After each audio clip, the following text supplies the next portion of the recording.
Hello and welcome to another tropical update from Cayman Hurricane Center. I'm Adam, and it's been a couple of days since the last update, and there is a ton to talk about. We've had Hurricane Maria, another major hurricane that wrecked through the eastern Caribbean and made its way across Puerto Rico, made its way up into the southwestern and now northwestern Atlantic, making some very close calls and some impacts to the Carolinas. Now the system is weakening, now a tropical storm, pulling away from the United States. And this is how it looks on satellite, as you see on your screen presently. You can also see the east coast of the US here in the northwestern part of your screen. If I could get my pen. Okay, there we go. So we do have, the Cape Cod area, Connecticut, Rhode Island, Long Island, parts of New Jersey here, and fading away off the screen as the tropical storm continues to start to work its way in losing tropical characteristics and pulling up and out. You could actually also see what is Hurricane Lee. And yes, I said Hurricane Lee. Lee also came back from the dead, redeveloped, and actually became the fifth major hurricane of the Atlantic hurricane season. Five major hurricanes is quite a rare event, and the last time we've seen activity as busy as this was back in 2005. Record-breaking year that was. But as you can see, the bands from Lee over there, and as you could also see, Bermuda right here on the bottom edge of the screen. So getting on to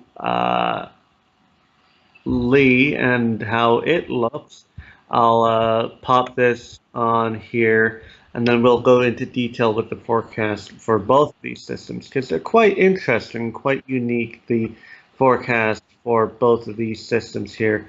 So here we are with the satellite of Lee, much better defined than Maria. It's sort of being shared a bit by Maria, but you could definitely clearly see the bands and the flow in the system, the convection being blown off and sort of only on the southeastern side of the system. But either way, still a hurricane at this moment in time. So let's go right into the forecasted tracks for the system, and then I'll run the exact details for these systems. Here is Tropical Storm Maria and the details on that as of the 11 p.m. advisory. Maria was located at 37.1 north, 65.5 west, moving east at 17. Minimum pressure of 985 millibars with a max wind of 65 miles per hour. Now, this is interesting, guys. Now, pay attention, especially for you guys in northwestern Europe and specifically the United Kingdom, as Maria will be making its way towards the United Kingdom, and there's a fair chance that we could be looking at a landfalling system. Luckily, this would likely become post-tropical, an extratropical system as it does so. However, that doesn't really matter because conditions will be fairly similar to as such of a tropical system. Gusty winds, heavy rain, um, and of course these conditions can be damaging to some areas as well. And the coastal areas will be looking at some serious issues with the strong and high waves that will come off of this. So here is the forecast cone for Maria, and as said, it's moving east. It's 17. It's expected to go on a more east northeasterly track quite quickly, actually, and speeding up as we go forward in time. Here is Ireland right here, and Scotland and England would be located right along here. Spain and Portugal here, Northern Africa here, France would be over here. So again, it's heading that way. So it's something that any of you guys there in the UK will need to pay close attention to as it heads over towards that direction. So here is Hurricane Lee, the once Category 3 major hurricane Lee, now weakened down to an 80-mile-an-hour hurricane as of the 11 p.m. advisory, located 36.3 north, 54.6 west, moving at a fairly quicker rate compared to Maria, moving northeast at 22 miles per hour, minimum pressure of 984 millibars, and again, max winds of 80. Now, there is the possibility that as Maria comes across, that we could be looking at the systems merging and then becoming a much more bigger extratropical system as it makes its way towards the UK. Now, this would be a very interesting situation if that does occur. There are some forecasts that still show this as being a double hit onto the UK with Lee and Maria making impacts there. But again, it's kind of 50-50. Half of them throw it into Maria. The other half keep it as a separate system that still makes its way across. So it's going to be a stormy conditions across the northern Atlantic and definitely stormy conditions across the United Kingdom as these systems make its way over towards there. So on the overall big picture, this is what we're dealing with here. So here are our two storm combos, Lee and Maria. There's also a couple of other areas to make mention as well. Area number one, as marked out by the National Hurricane Center, here just between Cuba and Florida and northwestern Bahamas. This area will be needed to be watched for the potential for tropical development. The National Hurricane Center is giving it a 40% chance. And the discussion on this is that a large area of cloudiness and showers extending from the northwestern Caribbean Sea northwards across Cuba and to southern Florida and northwestern Bahamas is associated with a surface trough interacting with an upper level low. A weak area of low pressure is likely to form from this weather later today and move northwards near the east coast of Florida Peninsula through Saturday. Environmental conditions appear conducive for some development of the system during the next couple of days before the upper level winds become less favorable Saturday or Sunday. And regardless of the development, this will likely produce locally heavy rainfall over portions of western Cuba, Florida Keys, Florida Peninsula, western Florida Keys, during the northwestern Bahamas over the next several days. Also, there is a large, broad monsoonal trough that is developing across the Western Caribbean Sea, which has a very decent potential at spitting out a couple of one or two tropical systems here over the next week or so, and it is being monitored very closely. Now, with that being said, as we're coming into October. Uh, there are still some tropical waves that are out there, one in the Eastern Caribbean, another one in the Central Atlantic, and a few more to come off of Africa. There are some suggestions that we could potentially see some slight development from those, but again, the potential is quite low at this time, and don't really need to worry too much about them. What we do know is that during October, November, we stop looking at development out here. And what happens is that these tropical waves still come off, but they don't usually tend to start to develop till they get to, say, Central Caribbean area. And in this general area, Central Western Caribbean, maybe portions of the southern Gulf of Mexico or in the Bahamas is really where we would start to look for these developments. So it's something we're going to be watching, and there's a lot of stuff out there. There's a lot of time. Again, we're just in the late end bit of September, going into October, and we still got till November till the end of the hurricane season, and there's a lot that could happen between those times. So anyway, going into a little bit closer detail here. Here is our area of interest as marked up by the National Hurricane Center. That is actually called Invest 99L right across here. Now this will continue to move northwards and produce rainfall as mentioned in those areas.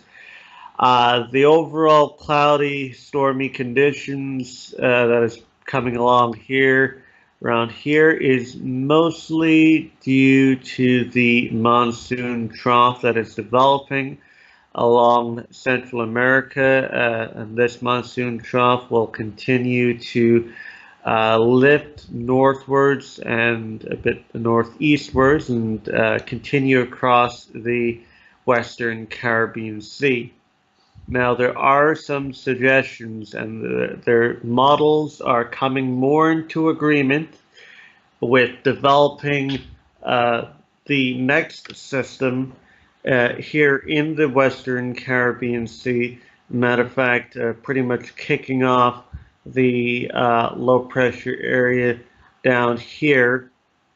And then the general consensus with the models is that it will move generally slowly off towards the north and then possibly pulling north-northeast. That would be impacting areas obviously close to the coast near Nicaragua and Honduras, as well as making impacts towards Cayman, Jamaica, Cuba, Florida, and the Bahamas. So again, the general formation forecast cone for this system is generally looking like this for this area here. And so basically what's going to happen with this is that you have yourself this big, broad monsoonal trough along here that goes all the way across down into this area. So you have that wind flow coming up around like this. And so what ends up happening is that on the tail end of this, you'll have the lobe of low pressure that forms along here. And what happens is that you got that larger flow coming in from the south and the west, and this will drive the system up towards the north and east. And then also you'll have weakness in the ridging pattern due to a early season cold front, which is expected to come down. And this early season cold front is also what's going to be impacting Invest Area 99L here and not really give it much of a chance to develop as much, say, to become a hurricane or anything. Never say never, but it's unlikely that that system will become a hurricane because of its interactions with the frontal trough as it moves further towards the north and eventually off towards the west into Florida. Nevertheless, a rain event. But this system here in the Western Caribbean will need to be watched extremely closely because conditions in the Western Caribbean is favorable and is expected to get even more so favorable. So as this system moves north and northeast, again, it will be likely developing and potentially developing quite quickly. Again, if it stays more off of land and spends a slower time over the northwestern Caribbean instead of closer to landmass, then it would obviously intensify further.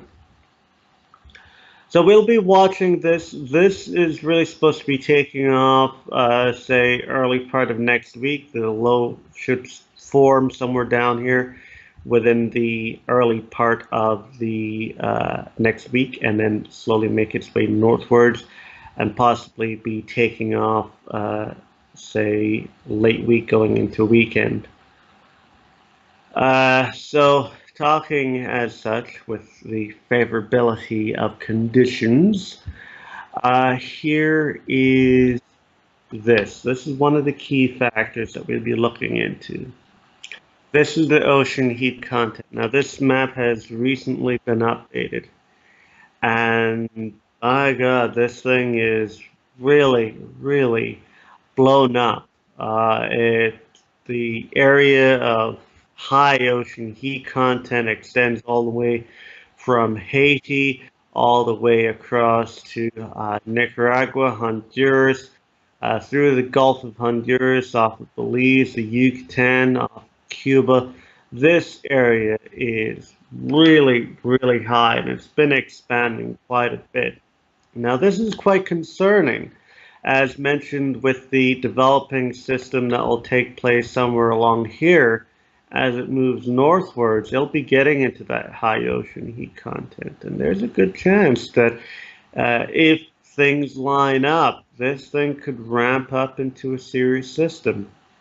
Now, I want to compare this to, say, this year's been fairly active. As a matter of fact, it's almost in ways similar to 2005. So going back and comparing 2005 to now, this is 2005. And actually, I found this pretty surprising when doing the research here.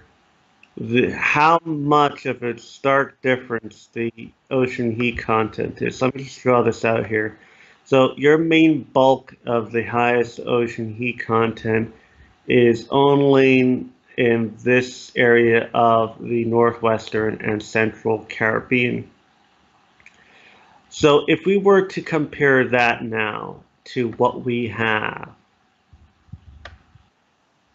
wow, that's just impressive. I mean, not only are we talking about a much more expanded area of ocean heat content, but the amount of ocean heat content is just ridiculous. It's absolutely ridiculous. And this, so what this means here is that there is enough ocean heat content there to support yourself a very strong major hurricane.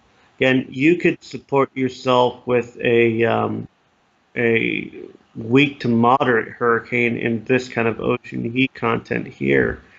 And with this kind of ocean heat content here, you could support yourself with a strong Cat 2, maybe a Cat 3.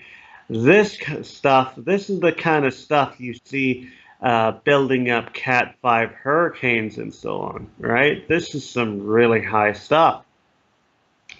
So, again, we'll have to wait and see how things play out. But again, I'm not liking how things are setting up.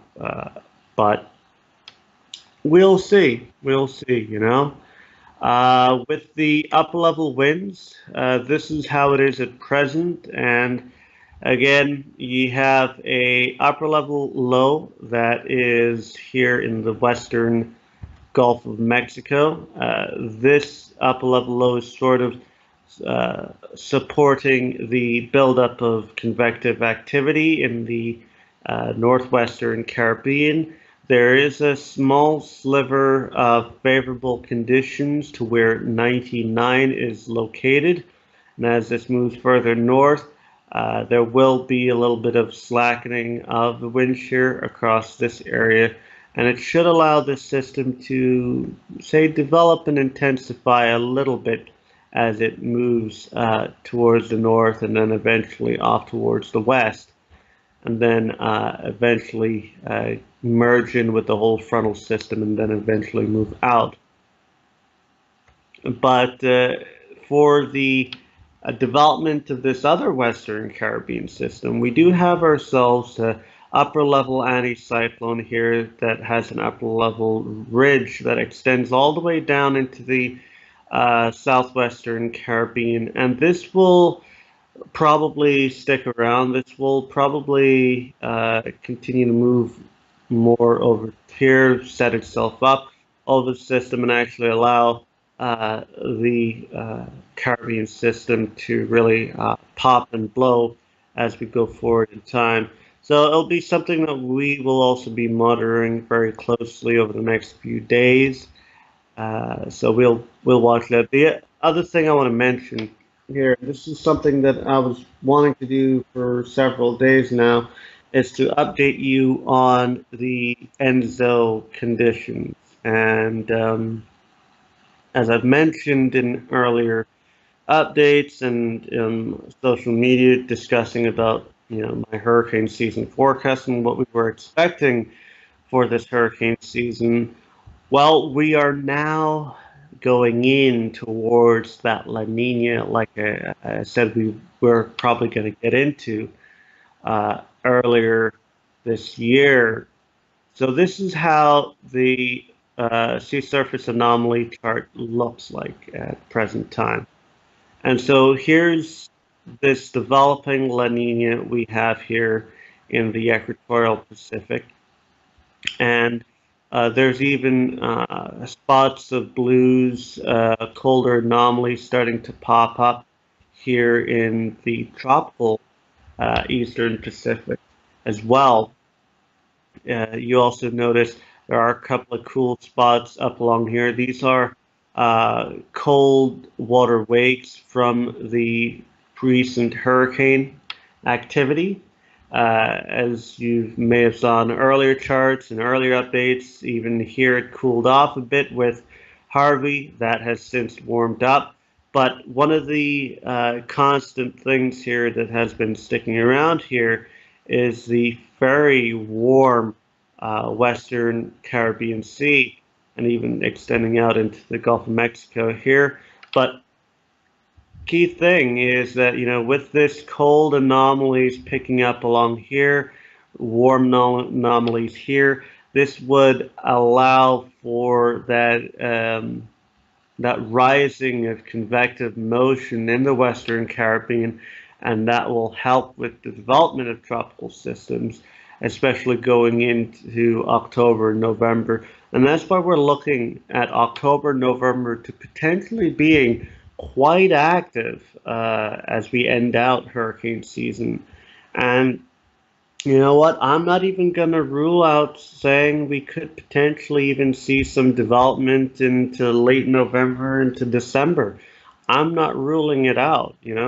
Conditions are continuously getting more favored, and with the La Nina coming in, it would provide less of wind shear problems for the Western Caribbean. And this is quite concerning, with that ocean heat content that I've mentioned earlier, plus the warming waters in the Caribbean, plus the lowering wind shear, plus the La Nina development. It's all setting up to be an active pattern for the rest of the season. So with that monsoonal development that will be occurring along here, don't be surprised if you see one or two systems come out of this and end up heading up towards the north and northeast and impacting land. If we remember back to previous years, looking back at active seasons, October, November, you know, uh, 2010, Paula, Richard, we had Tomas, we had a lot of hurricanes that really picked up in this region in the late season. Remembering back to 2008, where we had Omar, which formed out here and moved off into the eastern Pacific. We had Hurricane Paloma, which ended up hitting the Cayman Islands in Cuba. 2005, where we had Hurricane Wilma, the strongest hurricane in the Atlantic Basin, formed in the Western Caribbean, and then move its way up into Florida. Hurricane Michelle back in 2001. There are many, many big hurricanes that we remember that are late season. So don't put away your supplies. Don't think that, oh, since September is now over with, that it's all done and there'll be no more impacts. That's certainly not the case. You will still likely to see impacts. You still likely will see development going all the way through. So just continuing on, finishing off here with the conditions with ENSO. Here's the upper ocean heat content in the equatorial Pacific. As you can see, since late July, it's been on a cooling trend, more and more towards that La Nina-like conditions. We had a little bout of warmth during the summer, and again, spring, summer, a few people thought that we would actually go into an El Nino, which was mainly the models just saying that due to the spring predictability barrier. But it's kind of, as I said earlier in the year, it's hard to get yourself a back-to-back sort of El Nino, then La Nina, then back to an El Nino event. It's usually, especially after a strong El Nino, it's usually either a La Nina going into neutral or a La Nina weakening to neutral, then back into La Nina, or a multi-year La Nina event. And this seems to be similar to what we had back in 2011. Also, what we had back in the 70s, where we had a La Nina, and then early year to spring ended up weakening to neutral, and then back to La Nina and the end of the year. So that seems to be what we're looking at. So here is the subsurface anomalies. So basically, up here is your surface of the water, and then you go down from 0 down to 450 meters down. And as you can see, with no more warmth in the surface or subsurface of the eastern, which is over here, and western, which is over here, the central and eastern Pacific no longer has any warm pools whatsoever. And so as time goes forward, all of this is going to end up surfacing, and all that cold is going to end up filling in, and we'll get ourselves our La Nina. So that's that with that La Nina. Anyway, just running a bit here on the end of this discussion here. Here's the climatology going into the first bit of October for points of origins and tracks for storms. So again, we stop not to say that it doesn't happen, but it becomes less concentrated, less of development along here. So we see less of them across here. But as you can see, we start to see more and more of them in the central and western Caribbean. And as you could also faintly, but hope you guys can see, most of these tracks do generally go towards Cuba, Bahamas, Florida, up the East Coast.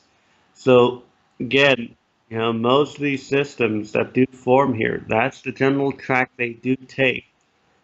So with 99L here, it's quite common to see it take a north track up through here. And then with this Western Caribbean development that'll be occurring along here, seeing a track off towards the north and northeast is actually fairly quite common for that time of year. So again, you guys from Louisiana all the way to Florida, all the way up the East Coast, do not pack away your hurricane supplies just because it's October, as you know, you still get the impacts here. And for you guys in the Caribbean Sea, keep a close eye on the situation, especially from Haiti westwards, Cuba, the Yucatan, down to Honduras, Nicaragua, and down all through this area. All of you guys pay close attention to what will be coming up during the next week or so. No matter what is happening, one thing that we're quite confident about is that you'll be looking at days and days of rainfall, and that would likely produce some flooding and mudslide issues. And on top of that, with the possible development of a tropical system, that and possible tropical storm or hurricane conditions. So you guys in the Western Caribbean, keep an eye out. You guys in Florida, keep an eye out on 99L. Luckily for you guys, we don't think that will become a hurricane, but either way, heavy rainfall threat and may produce a little bit of current threat for the east coast of Florida and parts of Georgia. So keep an eye out on that. Anyway, this is a big, long update. I'm going to be finishing rambling here. I'll be back with another update, say maybe sometime over the weekend, updating you on 99L and also the future development of this Western Caribbean system and anything else that comes on the radar. As well as depending on what the forecast does over the next couple of days too, I also might make a special discussion on the impacts to the United Kingdom by Maria and Lee coming up, so keep an eye for that as well. Well, that's it from me, Adam at Cayman Hurricane Center. I hope you guys have a wonderful day and stay safe out there, and we'll catch up with you soon.